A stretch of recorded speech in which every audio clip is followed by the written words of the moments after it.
Doctor मनोरंजन होता president Bargarh district Ayush association. आज आमर Odisha Ayush doctor association state तरफ एक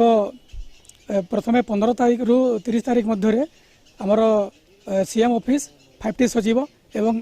एनआरएचएम आयुष डायरेक्टरेट को एक चिठी माध्यम जन दी जाइए जे आमर 2007 मसीह आज पर्यंत पाखापाखि 14 वर्ष है आम कार्य करुचु। से आम आयुष डाक्तर हिसाब से आमर आयुष ओपीडी संभाळा सांगे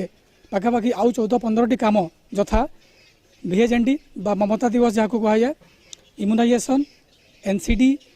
जोटा कि नॉन कम्युनिकेबल डिजीज जो कि हाइपरटेंशन आमर कैंसर आदि मारात्मक डिजीज रो समस्त आमर काम से चली सहित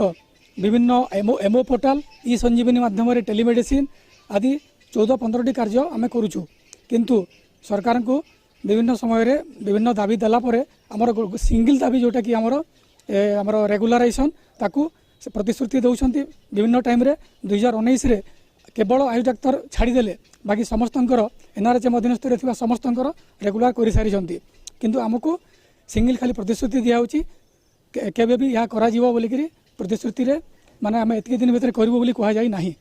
से ताकू बेस करके 15 रु 30 तारीख आम ताकू टाइम देचु जदि भितर किसी न करती ताले अक्टोबर 2 तारीख रे आमर असहयोग आंदोलन समस्त आयुष डाक्तर निज निज कार्यस्थल में रही निज